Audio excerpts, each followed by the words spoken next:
Hello and welcome to Monday Club. This is a little bit different. Apprentice 1-to-1 is taking over the show. Before we get into all of that, we've got a quick message from the sponsors that Sam is going to deliver right now. To go. I want to let you into a little secret. I hate doing paperwork because it means I don't get to spend time with my loved ones. Now, I use Payaka. Payaka makes running a service business super simple. Excuse me. They are a UK-based team who understand the construction industry.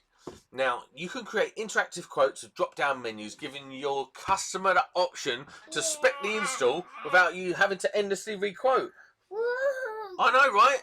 Now there's a new mobile app which allows you to quote, invoice, and also see any work you have scheduled. So get yourself organised, get Payaka, save yourself some time, and spend more time with your loved ones. Just connect it to your account software like Sage or QuickBooks and you are good to go. Head over to payaka.com for your no-strings free trial. High five. Boom. Payaka.com. WCED. They make all types of enclosures, all types of switchgear that goes in the enclosures, plastic, metal. They got the whole range. Go to wced.co.uk and have a look at their range. It is top quality stuff. It is not your usual Chinesium. It is really, really good stuff. wced.co.uk. Super solid, like super solid, beautiful powder coating, and everything they do is just high quality. And they do all of the switchgear inside, from AFDDs through to 4-pole main switches. Go and check them out. wced.co.uk. Right, we're back. So, like Mark said, there's tiers to podcasting, right? Especially in the electrical industry. And me being, well, all I'm saying is sometimes you have to let the peasants sit at the table. So I brought on the Apprentice 1-to-1 podcast with Mark, Jamie and Craig. And apparently they've got something to talk about. Hopefully a bit more than pizza so we can have something to listen to this week. But what? No, there weren't one last week. What did it ruin my Monday? Wait, there was one last week. There weren't. You mean this week? I don't know now. I was very disappointed on Monday at work. In fact, it was massively inconvenient that there wasn't a Monday Club. But here's the thing. This is what happened. So we've got a big announcement coming, right? And I had another podcast in between now and the next announcement. And it was an in-studio podcast and all this sort of stuff. But it got blown out last minute. And I didn't have time to reschedule and get a podcast out in time. So it wasn't technical difficulties. I just got let down at the last minute. And it is what happens.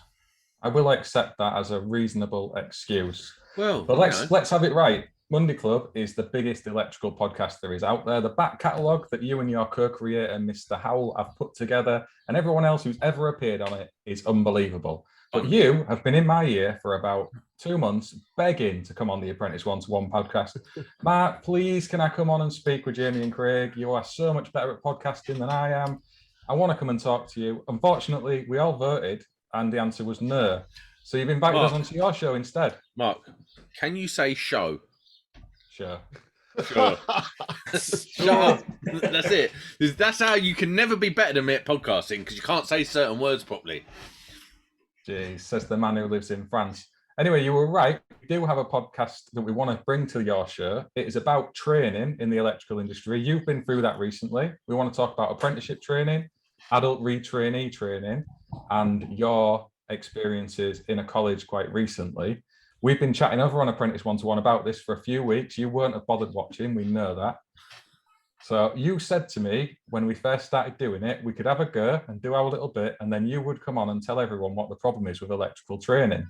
So we're here to learn from you. Bear with me. He's going to get his regs book. Before he gets back, how are you two doing anyway? How are you, Jamie? They'll cut this anyway. There's no point us talking. Nah, he can't be asked to edit. So how are you doing, mate? I'm all right, mate. I'm sweating in here again. That is my fault. I saw your little video from earlier of the dog giving you a nice treat. Yeah, got this all set up on the dog vommed on the router, which was nice. So yeah, got a good job. Got done an hour in advance because it just literally walked in and vommed all over the router, which was not great. But I managed to mop it all up. How are you doing, Craig? I'm good, thank you. The question really is, then what smells worse, the dog sick or the fact that you've got old stale beer that's probably not been washed for a while in that shit? I've been sick in here that many times. You can't smell the dog sick, so we're all right. Okay, I'm back. I haven't sworn yet. So, Mark, you want to talk about training? Yes. My experience. So, as people know by now, I went back to college to do my 18th edition. Bit of an eye opener for me. So the last time I touched a textbook or even a regs book was all the way back when I was an adult trainee as well. So I didn't come into the electrical industry in the traditional way. I think I was 23 when I done it, maybe 22. So I'd already had a career before, and I wanted to retrain. So I remember it so clearly. I was looking up where I could go and become an electrician, and Bromley College was the nearest one to me. So I drove to Bromley College, and I remember going in there just thinking, I'm going to be the oldest person. And I was in the queue waiting to see the lecturer sitting at a desk, and I was clearly the oldest person in that queue. And I finally got to the desk. I sat down, and he's like, "Oh, so what qualifications have you got?" And I was like, "Listen, I'm going to be really honest with you. I've got no qualifications from school. I didn't do them. The ones I did do ain't worth talking about. But I've done this, I've done that.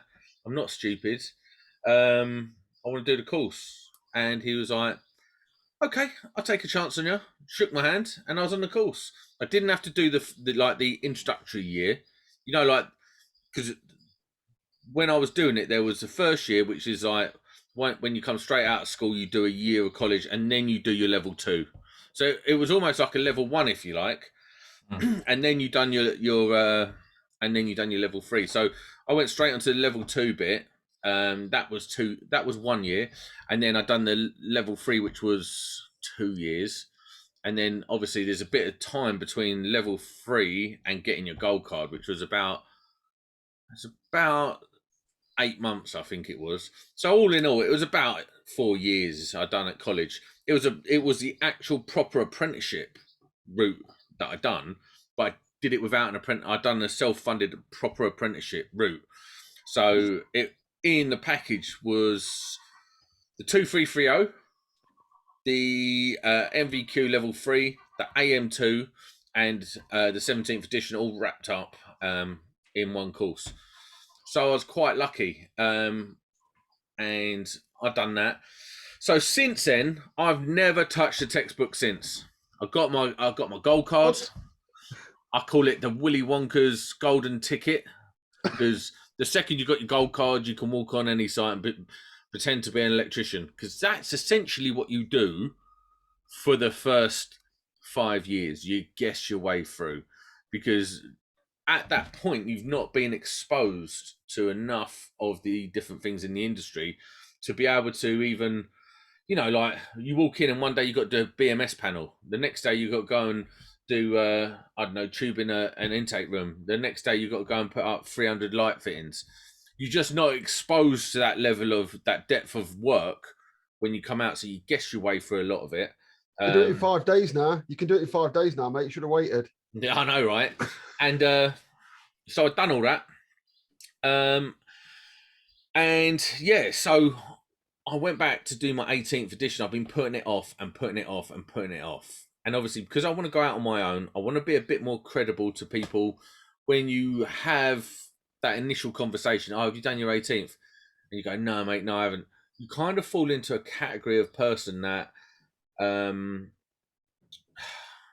you kind of fall into a category of person that's not really put much effort into their trade, if you like. You might be the best electrician in the world, but you're always going to be, there's always a bit of a stigma around someone who's not kept up to date, I feel.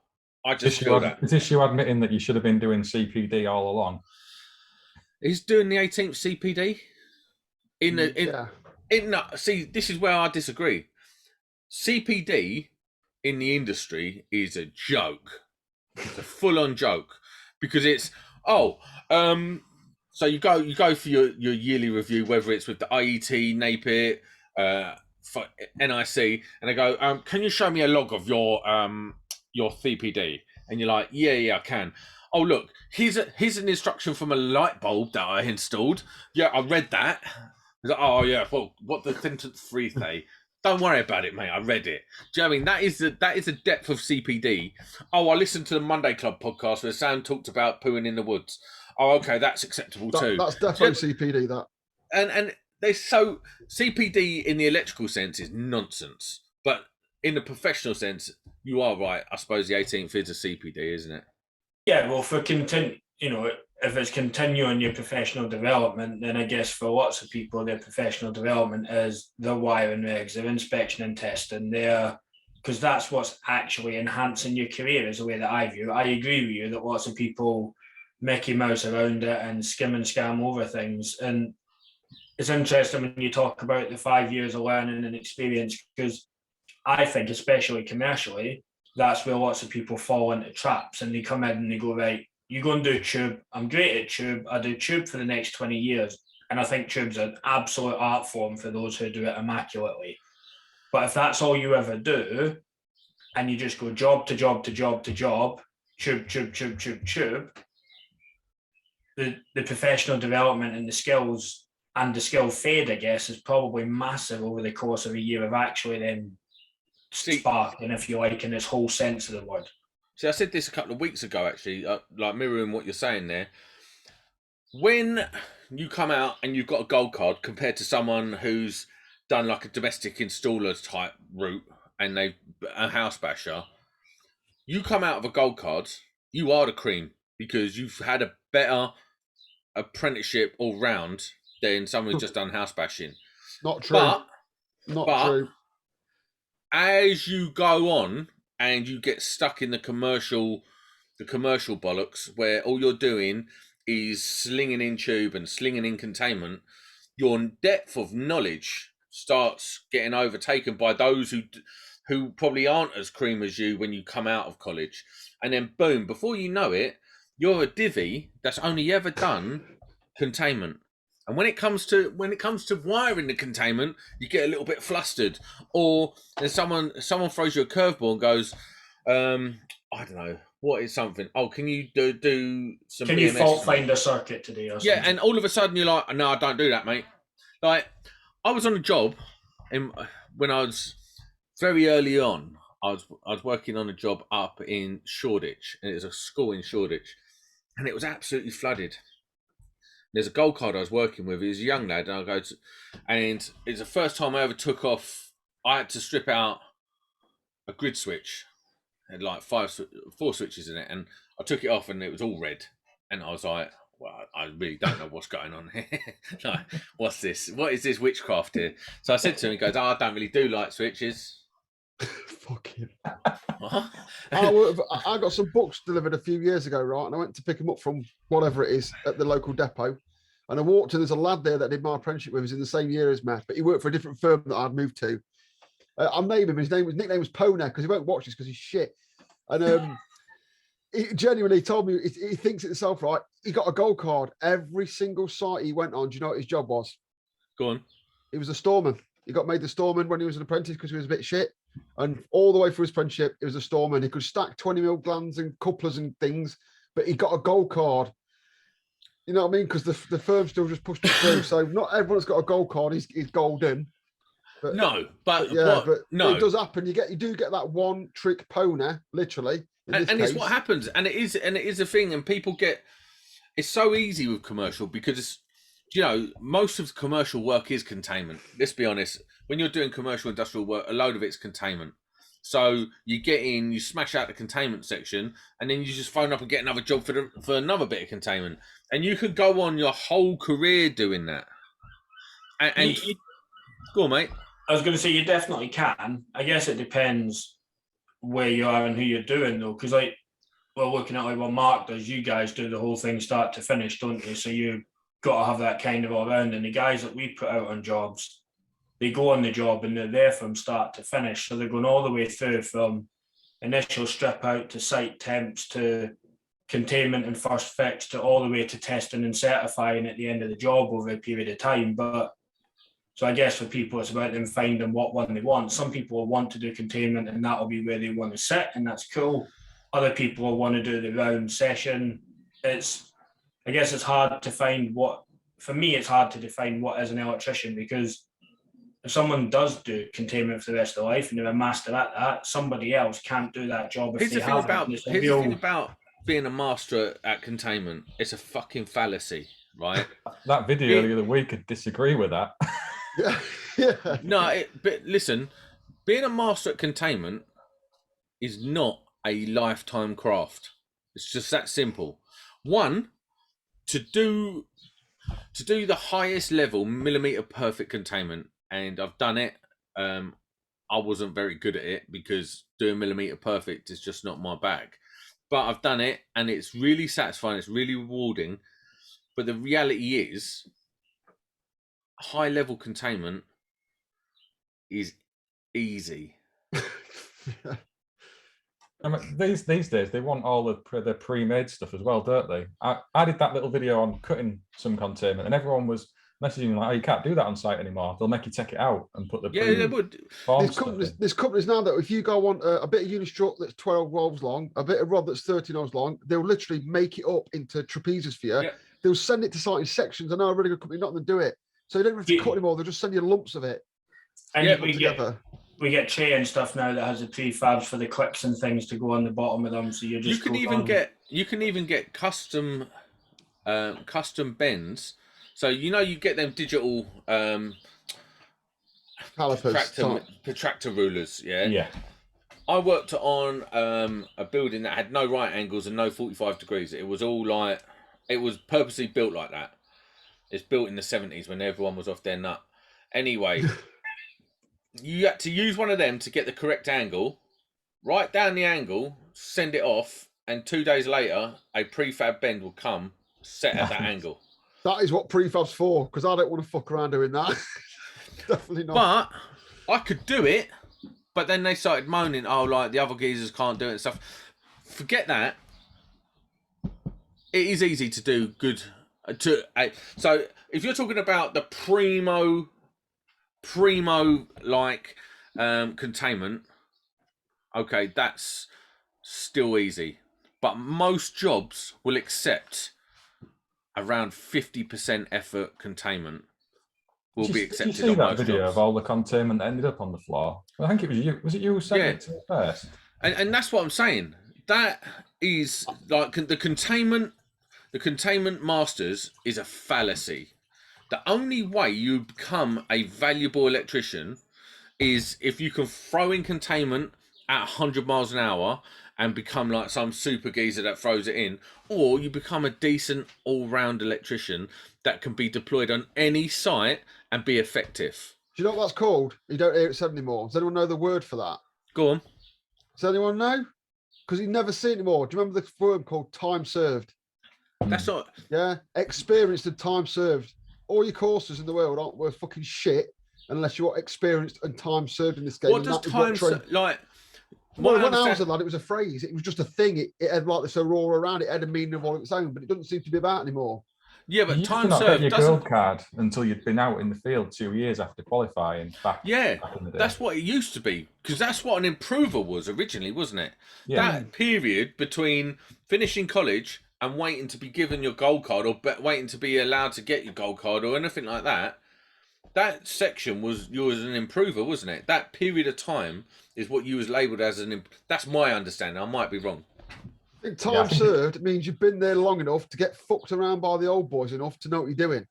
Simple as that. So if you don't put the time in, you don't get the results. You don't get that thing. See, at the end of when I had to bounce around. I'd done a bit of house bashing. I'd done Hounslow Homes contract, which was chaos. Rewiring occupied houses in surface trunking. Sticky back as well. Sticky back trunking. Like we'd do a 3-bed house in a day and a half. Classy. I think with social housing, though, that's still fairly common, isn't it? Yeah. Because they don't want you damaging and ripping the walls down. They want it in safe and quick and moving on to the next. So I did that, and then I did a lot. Then I really like doing containment at the beginning, as does everyone, because it's like playing with a big Meccano set. It's quite rewarding. You can throw like, I don't know, 20 meters in, and you look how much I've done. Which reality is not that difficult.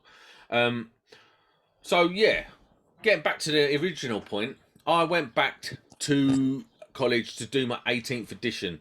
Now, I got very kindly recommended the Electrical Academy by niceic, and I went down there, and let me tell you, what a facility. Great people, really great people. Big shout out to Kev and Lana, or Lani, I think her name was.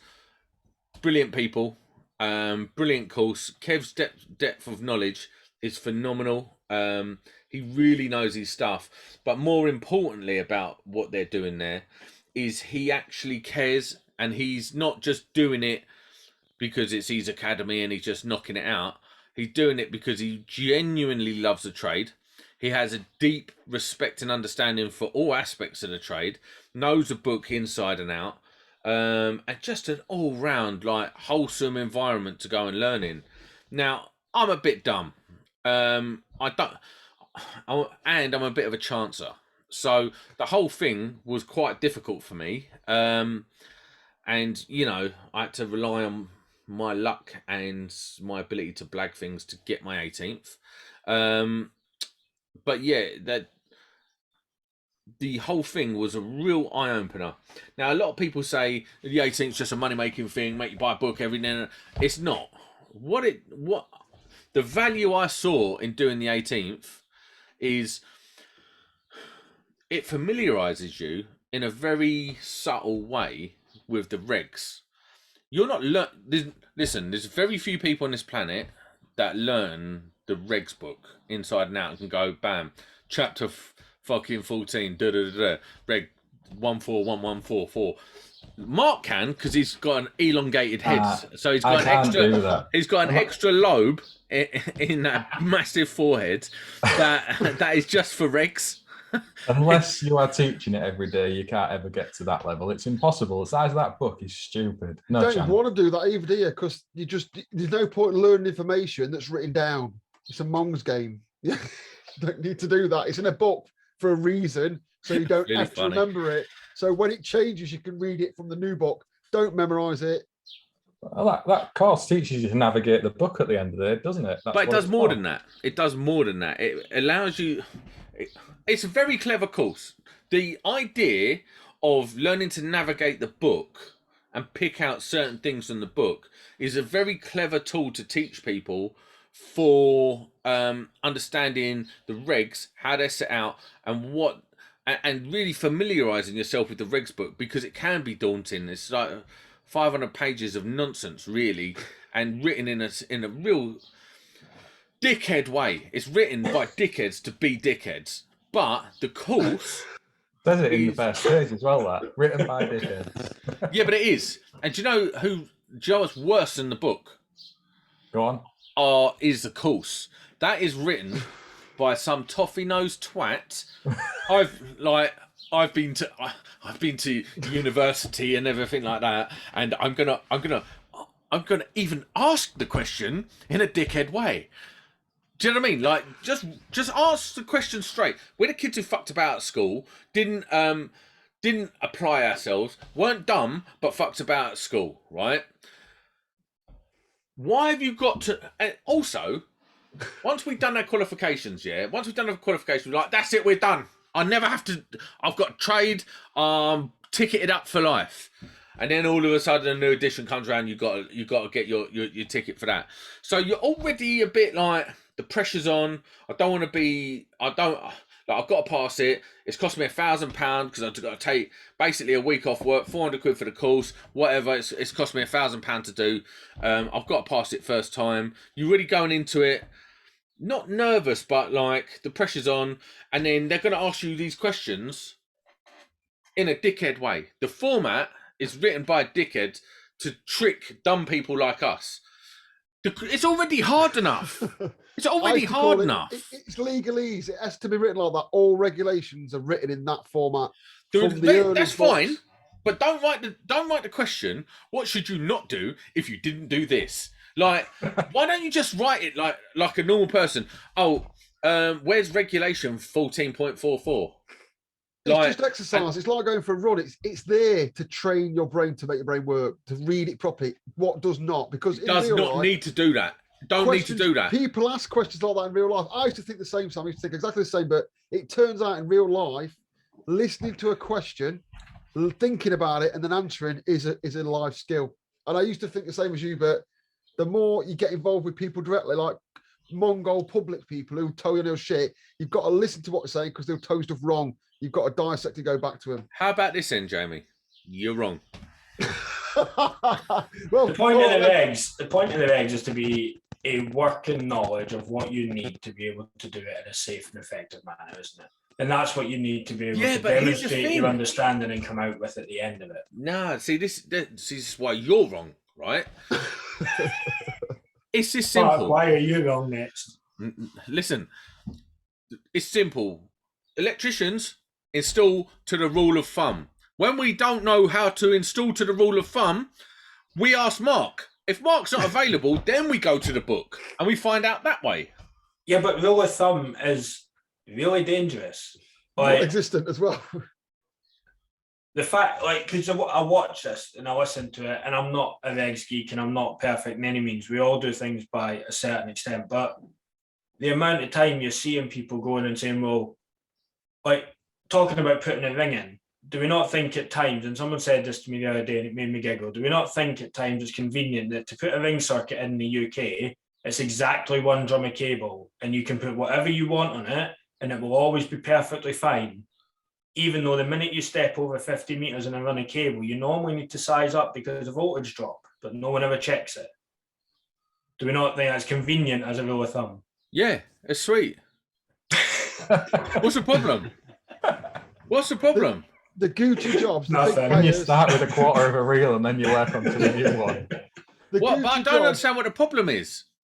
Because you don't make the money out of the crap jobs like that. Like a hot tub, you've got to calculate it. People will pay more for that. Slapping in a ring main is Guess what? You don't have to calculate a hot tub, and here's why. And this is the truth. Because it don't matter. Like, we're telling the truth here. You tell me why you need to calculate a hot tub. Because it's 600 meters down there in the garden. And if it's not, do you still need to calculate it? Well, if it's 559, I'd still bother. Right. Well, officially, yes, because now within your Amendment 2 that you've done, you've got to start providing handover packs to clients with your calculations in it. I'll go what I'd say at college, yeah, and this is what you and then what? I'd say, and then what are you going to do in court? What will you do in court? If you have to go to court and you're going to get sued, you're going to get bankrupted. Oh, see, this is that bullshit. This is that E5 bullshit I'm not having. No. Who goes to court? I say this on trade as well. HSE used to love going after companies and punishing companies, and now they like going after individuals. And if you Google it and keep your eye on it, you'll find a lot. My mate burnt down a house. He left the fire cover off of a halogen downlight, put an insulation back over it, burnt down the house. Yeah. So he paid him 35 grand and never heard nothing else. Listen, this is for me. It's not about court. For me, it's about walking away knowing that you're happy with what you've put in is safe, and that's years ago. For me, that's my opinion. Years ago, my mum and dad bought a hot tub, right? Put it in their house. And I should use it outside. Right? Yeah, outside. And I was like, right, sweet. They was like, I need you to wire it up. Didn't know what I was doing. So I just got a rotary isolator, banged it on the wall, bit of armoured, straight to it. I think it's like 16 mil armoured or something, straight to it. And then boom, the other bit of armoured straight out into the thing. Guess what? Never had a problem. Every 2391 course I do, first half an hour, with permission, I make them watch the David Savory video, The Unfortunate Death of Harvey Terrell. And if everyone who's a spark should watch that, and it'll make you think differently about your design and your choices when you're doing work. I don't think you're wrong, but I do think I do think the rule of thumb generally works out well. Yeah, I know what you're saying, Sam. Like if you're putting a hot tub straight outside someone's back door and the fuse box is backing onto it, it's not a great run. You're going through no insulation or anything, and you know the rating of the hot tub. You probably don't need to go to the extent of getting your regs out and running all the calculations. But the sooner you're sticking it on an earth electrode somewhere, or you're 20 to 30 meters into someone's garden, definitely need to start doing that. You can't just go chucking 16 mil steel wire armoring on all of them, looking at the price of copper anyway. This is what I would do. Well, I nicked it anyway. So listen, I didn't choose it because I was like, this would be safe. I was like, found it. Why's it gone? Why's the ought to be 95 mil? It just is all right. Found it. That was it. And because the other thing is, this is typical my dad. Spent £4,000 on a hot tub. And I say, well, it's probably be about 200 quid for the bits and pieces to do it right. Nah, I ain't paying that. That's typical every fucking member of the public on earth. That's my dad. I'm like, Dad, you just spent I've spent £4,000. I ain't spending another 200 quid. That weren't budgeted for. Yeah, but like, you just sold your house. You've got plenty of dough. Don't worry about it. Nah. Can't you nick some from work? Well, yeah, I suppose I can. That was it. Is it cheaper if they don't have an RCD? RCD? What do you need that for? Well, why is that 60 quid? And so I had to put on like I did put on the RCD and all that, but yeah, to be honest with you, £4,000 hot tub, if you get in it and you get electrocuted because something's failed, it's the hot tub's fault, not yours. £4,000. That's a story, and he's sticking to it. That's my story, and I'm sticking to it. So don't go to Sam's for a hot tub. Just so everyone's aware, this is not proper electrical advice, nor legal advice. Please seek professional help of a qualified, time-served electrician. Not called Sam. when you were on your regs course, Sam, was everyone else electricians? So interestingly, I don't think many of them were. The electrician by the definitive standard, I think there was one apprentice guy. There's a BMS guy in our industry. Yeah, I think most of them were like industry, in the industry. No, it weren't like a postman doing it or something. But it's interesting you say that. My cousin is a maintenance engineer. So basically changes light bulbs and shit. But he's got his 17th. He went and done that. His company put him on the 17th. They needed to have someone on the 17th. And I work for a company and I sat on that regs course I've done online. I've done a regs course online, by the way, for free. I sat on there was a company I worked for, a big aggregates firm, and they thought by sending people on an 18th edition would render them completely umbrellaed from any legal action if they did electrical work. And I used to say, no, it's nothing to do with electrical work, and they just used to think that was okay. And a lot of firms do think like that. I think that is the case with his one. I think they like, well, if he's done his 17th, we're sweet. Yeah, that's really stupid. Really, and he's probably saying, can I go on a safe isolation course? To go, nah, you've got your whatever it is edition. That's it. We're done. Fuck you. So how do we get it to balance more then? Because I get remarks when we've maybe seen a post or two remarks about people that are not trade specific on some of these training courses. How do you start to monitor that and control it in a manner which lets it do it? And I guess how do you then do, I'm not going to use the term CPD, but how do you then start to make sure everybody's developing properly in a manner they should to stop some of these gaps? So after I'd done it and I'd put it off for so long, I was absolutely gassed up about it. I was like, it's so good. I'm so pleased I did it. I remember phoning, because a big shout out to Craig here. I did phone him up one night, basically crying that I'm not going to pass it. I'm an absolute dunce. Got too much going on in my life. I just can't do it. And he was like, listen, do this. And so, yeah, big shout out to you, Craig. However, what I will say is there is a massive problem in the electrical industry that I don't think is ever addressed properly. And it resonates across every single aspect of it. There is no sort of electrical industry oversight in terms of one body that sort of correlates and navigates the information flowing in and out of the industry and no one does that very well in terms of the training. Now, let's be fair.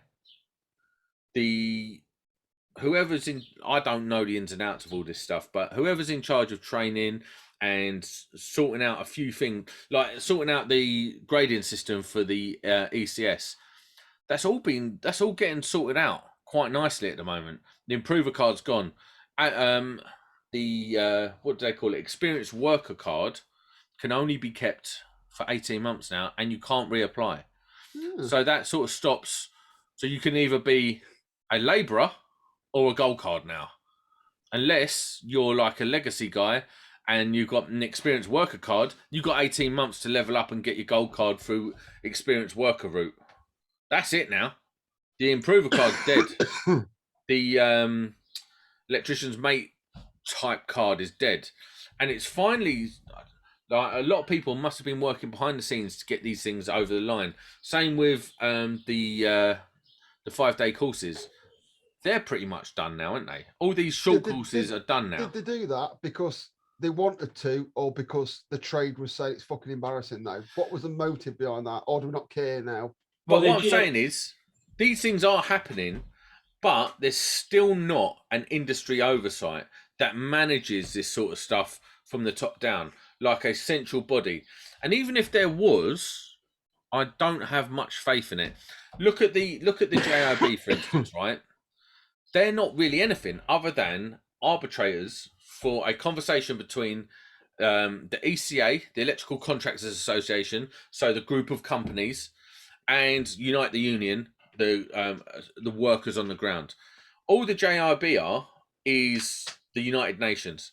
They sort it out and then they enforce the rules.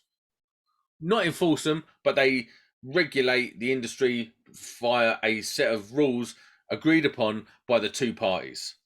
That's all the JIB not do. even the parties, is it? Because the ECA don't represent everyone, do they? So No, only the big boys but get to play. But generally, that is your mainstay staple. What the JIB is, they're 20 years behind. They've only just literally in the last 2 years. You can check your gold card against the against their database. Before that, you had to be a partner of the JIB to be able to log on to the database and check that someone who's come onto your site had their number on their card could be checked on their site to see if it's valid or not, and stuff like that. They're so far behind, and they're planning now to put things into place in 20 years' time. We ain't got 20 years for you to do shit like that. And there's all these little things going on, but if there was one funnel for training, like an industry oversight, I think we would see a lot better results and a lot more cohesiveness in the outcome of what we want for the industry. I don't disagree with you, but money is king in this situation, and that's the issue, isn't it? Because we had all this, didn't we, with the EAS scheme coming in, so you now couldn't be NAPA or NIC unless you got an MVQ within 2 years and whatever else. And now you're finding out that people are still coming on with a short course entry because they're offering separate NVQs that are not actually gold cardable NVQs to allow you to be registered with them. That means that they get to make money for you doing their NVQ instead of the actual NVQ. But that's because there's no oversight. Because there's no one policing the industry. It's left up to these little what are they called, quangos? Is that what they are? Yeah, I think so. Like these little organisations to sort of self-govern, and they're like, don't worry about that, we'll say this, bosh. And there's like no one going, hold on, that's not right, that's not what we agreed on. You're taking a piss. No. Well, Part P's the same, isn't it? Part P is just a load of people marking their own homework and paying someone else money for it. That's a quango, isn't it? Is Part P even a thing anymore? To mark your own homework. Yeah, quangos are still about. It's just the names fell out of fashion. Well, Part P is the building regs, isn't it? So you still have to comply with the building regs if you're doing domestic installation work for Part P. That's what it is. It's a building regs element. It's not necessarily a sparking qualification, but it got transformed into being. If you learnt the electrical part of the building regs, you could then be an electrician. That's what if you're watching Part P, by the way. Fucking prick. But I don't understand. But hold on. I hate it. Why? Because I've said this on the podcast before. I said on Notes podcast, go back for all the records That's where the industry fell to bits. And anyone challenged me on that, I'll fucking take to the cleaners. That's when they fucking said, "Oh, I'm gonna make this Part P." Everyone's been able to say because I think a girl died in the bath. Was it? I think a woman died in the bath. Daughter of a Someone politician, related to something an like that. MP died. Yeah, politician. So because someone who weren't black and poor was dying, yeah, we have a quick reaction, unlike like your Grenfells and stuff. So when middle class white people start dying, there's a lot more faster reaction. So Part P got rammed in. ER, pay us money, mark your own homework, and we'll let loads of fucking dickheads in who used to be, I don't know, decorators or something. Go Just back. been demonetised. How many people do you think you just offended in that minute? I don't know. Decorators been offended anyway. But that's honestly, it's sealed in my memory because I remember when it came in thinking, this is great. They're gonna finally make us like Corga. Then I sat there getting shat on for 3 years, thinking they just totally fucked my trade up. It was Totally the fucked it birth up. of the domestic installer, wasn't it? That's what. Yeah, and do you know drove brought that in? The NIC and NAPIT don't, Yeah. and they'll hide it as much as they can. They'll hide all that, but it happened. I was there. I was on a Yeah, lot of drugs at the time, but it was there. I remember it well. Do you not think in, like, if we're to put a positive spin on what's happening at the moment, do you think that the industry is moving in the right direction at the moment? Yeah, I do, but it was 10 years ago when Part P came out. It was already solid training. Was it though? Just because you shit on the carpet, don't mean you get praise when you clean it up, do you? I think there's a It was lot of already different rigid. people, a lot of different people in those organisations now who are making those changes. So these are like different people to a large degree who made all those Yeah. things Yeah, go I've wrong. got to And admit that is the case. now it's a different group of people. They are trying. I think they should acknowledge some of the issues that happened before and own up to them and say, we're sorry about that, and we're trying to help clean it up. We're going to carry some of the weight of the expense of that as well. And like you said, Sam, you're that overarching one person. You only have to look at how the regs are written. JPL 64, it's all these different people all piling together to input into those regs. The electrical industry is very much like that as a whole, but there's no coming together from that top table to do any of that. And do you know what I think as well? I think the top table is of these organisations at the moment is very. Listen, a lot of good work's going on. I'm not going to take it away, but I've experienced firsthand, and so has probably everyone here, there is doors opened to certain people because they are members to certain organisations, and then the doors open. There is no there's no communication across the industry to all comers. It's only those who pay their dues to these organisations. They don't care about anything outside of their organisation. So the ECA, for instance, that unless you're a member, they ain't talking to you. So in America, they call that lobbying, wouldn't they? It's the same as lobbying in America, that the people who pay the money get like to the JIB. If you've ever said anything negative about the JIB, they ain't talking to you. And I think that is a really antiquated mindset. And I don't think it's... Listen, they can do whatever they want. They're private organisations. And they can have whatever rules they want to make their thing work how they want it to. But the reality is they're in a position of responsibility for our industry and should communicate and should have conversations and should include the opinion of everyone, because if they're making policy for our industry, we should all have an input. Make a stand then. Don't join a scheme. I'm not in any of the schemes, and I will do domestic work in people's houses now and then. I'm not in a scheme. Take me to court, prove I'm not competent. Yeah, and I'll say that out loud. I'm not in a scheme. I'm not joining a scheme. I do work. I do it properly. I do it to the regs. I test and certify it. Put me in court. Prove I'm not competent. Because at the end of the day, Part P notifications are the responsibility of the homeowner, not the electrician. So don't pay your money. They'll soon fucking start talking to you then and listening to you. I know I'm on a rail strike. See you later. I think industry is moving the right way. I think we need to have more opportunities of jobs for apprentices coming in. I think that's a huge element that we need to get better at, because we are going to have, in the next 5 or 10 years, a gap of all the old boys sort of retiring and moving on, and not have the trained workforce coming through to be able to pick up some of that skill force. So for me, going to have. Well, this takes me on to another point. Actually, is there is a bit of a skill shortage at the moment. I know, like, we're all friends with Mr. Neil Bridgman, and we was having a conversation the other day, where he's like, he'll tell you openly, struggling to find decent, competent sparks to do specific type of work on his railway. Now, Craig, you're in the same sort of position where you're finding it very difficult to find decent guys that you can deploy into situations and be able to let them get on with it.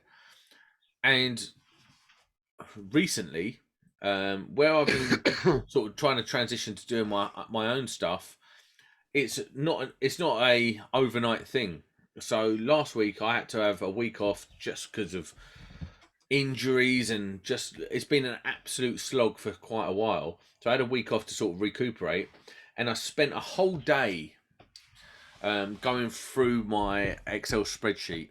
And what I did was I added another 25-30 companies to it, and I literally just went through and letting people in my local area, companies who, whether they've done domestic, commercial, whatever, just letting them know I am a local spark. I've got my 18th and my gold card. I've got all my tools and I've got my own transport. I'm available, and I'm in your area, and I'm happy to travel this far. This week, and I swear to God, this week I've had about 8 phone calls from companies offering me work and then bidding to get me to leave the job I'm at now to go to do their job. Like, I'm being offered silly money. Where you at, Sam? You're down south, aren't you? Yeah, down South Kent, In the Margate Midlands, area. it's the same. I just as a hobby, I keep my ear to the ground on what jobs are going, yeah, and what the rate is and all that kind of thing, because I'm fucking boring. I have been inundated this week. It's bonkers. It's absolutely crazy. People can't get people on jobs. There's loads of work out there, which makes you wonder why there's still people on Facebook going, "Oh, can anyone give me a start? I'm new." Mate, at the moment, if you're sitting there waiting for a WhatsApp group to send you a message with a job local, or if you're going on Facebook groups or anything like that, you're waiting for a phone call from an agency or a text from an agency, you are mental. I'm being offered day rates 8 till 4, 250 plus. You've got to go and get them, haven't you? That shows winning. Get out there and ring people like you do. Just get on the front foot. I don't. A while ago, maybe Mark could tell you, maybe a year ago, I decided that I was going to be my own agency. I'm done. I'm done dealing with agencies. Umbrella companies. I'm like, listen, I've got a lot of respect for some agencies. I've got a lot of hate for other agencies. I spent a long time fighting agencies and letting them know who's boss for a while. And yeah, I had a bit of a rep. But the reality is... You don't say.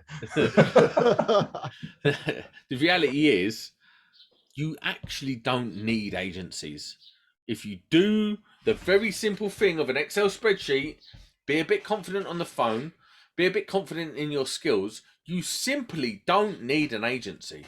It's that easy. You know, the ones that find you work, is that am I right thinking a trust agent would find you work and place you, and then you could go direct? Yeah. Now they just seem to want to get you on an umbrella company. Yeah. All those ones that want to get in an umbrella company. Yeah. Fuck off. Yeah. Proper people that find people with the right skill to fill a job. They're good agencies, but they are few and far between. That's not a thing, and it hasn't been for a while. I've just got employed by someone doing that thing. So it does exist, but in most umbrella companies. Generally, agencies, M&E agencies, are there to get you on their books. So as when a job comes in your area, they get you on an hourly rate, and they just earn off the back of you. They don't go out and find you work. They're not interested in going out and finding you work. They get a job in, so have a client. The client goes, I need 10 sparks for a job in Sandwich tomorrow. Yeah, I need 10 sparks. And then it's their job to go and find the sparks. It's like this role reversal of what an agency should be. Years ago, I had a row with an agency geezer. He was being a bit of a dick. Well, I probably was. But I sort of read the situation as he was being a dick. I said to him, listen, you're an agent. You work for me. You work for me. I'm the talent. I'm the skill. You go and find me a job, And then if I've got a problem, I phone you and you sort it. Not you tell me, oh, my timesheets, I've not been paid properly. Oh yeah, go and speak to the supervisor. No, bitch, you go and speak to the supervisor. What? How do you earn your money? He goes, well, I'll go out there, I'll make the phone calls, and I'll find you the work. You don't know. You don't. So I've had this sort of very, very. I've not been the best of friends with agencies for some time. I can't stand the majority of the fucks, to be honest. But I do get it. But I do get it. You're not going to change it because the industry. I've been bitten on my foot again. There's some fucker in here that keeps biting me. Not Neil, is it? Neil's down there. Mate, if Neil was under the table, my table would be up here. Old Sasquatch. This is the thing. You're not going to change the agency industry. I tried. I had with the union and stuff. I tried. You're not changing that industry. Have you heard the latest umbrella scam? Have you heard? It's worth telling people this. Have you heard the big umbrella scam that's doing the rounds? No. So basically, they'll stick on an umbrella company, which is just some bullshit.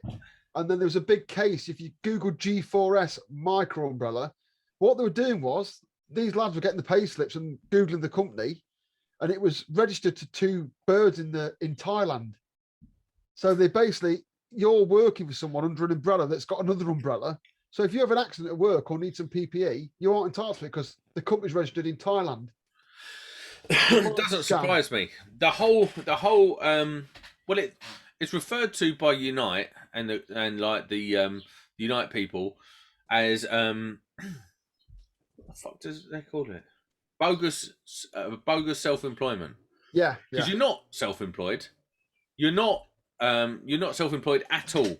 You're working as an employee, but with no employee benefits. That's exactly what you're doing. And it's funny. I had this conversation with one of these company directors this week who phoned me up and said, "Oh, come work for me."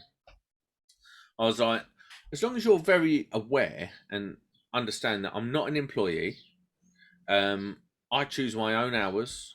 I choose the way I do my own work. By law, I have to do that. He's like, "Oh, mate, that's not the attitude we're looking for." I was like, well, "Then I'm not the person." That's HMRC's attitude, isn't it? That's like, what HMRC want. Okay, I can't help you then, my man, because like if you want me to work for you, I work as a subcontractor, not as an employee with no benefits. You want me to work for you? I don't know. It's 65 grand a year and 30 days holiday. No, sorry. Well, I can't afford that, mate. Well, then you can't afford an electrician. Again, it's the same old thing. And it comes back to no industry oversight. It's a huge problem of the skilled workforce out there. Like you said, Sam, it's already starting to happen. Craig is probably seeing it where he's working now. He's got his new job at where we won't say the name of the company in case he doesn't want to, but he's looking after a bigger team and you're trying to build that up. There's Neil as well doing his stuff. And there's loads of other people like that. And you wonder if they've been feeding into the ECA and other places like that. What's going on with the skilled workforce out there? It's costing us too much money to hire people. There's nobody to employ, and maybe they've had to start looking at the training because of that. Yeah, because they've not. Because Mark, have you got apprentices? Yeah. Craig, have you got apprentices? Yeah. I know Neil's got apprentices. I've trained 2 apprentices. Yeah. All the big fucking boys were robbing everyone else's, weren't they? Not doing their own for years, and now it's biting on the arse. So train apprentices, you fucks. Again, I agree. The only route into the industry should be apprentices. I don't believe that as an adult you can't retrain to becoming an electrician, because I did that. You can't do that. But what you can't do is rely on, what you can't do is be a big company and rely on 16-year-olds going out grafting, aren't they? Working in a pub or Tesco and saving up £2.5 grand to go and spend on a level 2. Then getting a job and saving up and spend a level 3. You should be fucking, well, not you personally, but those fuckers should be training apprentices like they did traditionally before the industry went through a bit of bollocks. Yeah, I agree. I think the whole thing with apprentices and the whole thing with, sort of the route into the industry. Because years ago, there was something, what was it called? Besna. Years ago, there was something called Besna. And what they wanted to do was... Split containment testing. I remember that. And so there's massive protests all up and down the country about it. And they wanted to charge a certain rate for containment, which was about, I don't know, at the time, I think it was like £12 an hour. And then to do the wiring of the containment was like £15 an hour. And then testing was £18 an hour, for instance. And that's what they wanted to do. And the unions were all in on it. They had all been bought off. And there was the EETPU or whatever it was called at the time. And they was all being like, it was signed, sealed and delivered. But it was the guys on the ground that pushed back against it. They were shutting down power plants and the whole lot. And all these things sort of feed into what the problem you got now, which is great for someone like me, an all-round electrician. It's great because I've got loads of work at the moment. But the problem is the electrical industry going to come to a standstill in the next 10 years? Like, I said this on a pod, and I said, you know what? I've watched this develop for 10 years, and I've always thought, I'm gonna make a fucking killing out of this. I'm laughing. And I said, I'm not proud of it now it's happened. I'm not proud that I'm a properly trained, I'm not proud of making a fucking fortune when people are struggling to get training and apprentices. I'm not proud of it, but there's nothing I could have done about it. You know what I mean? But I've watched it happen.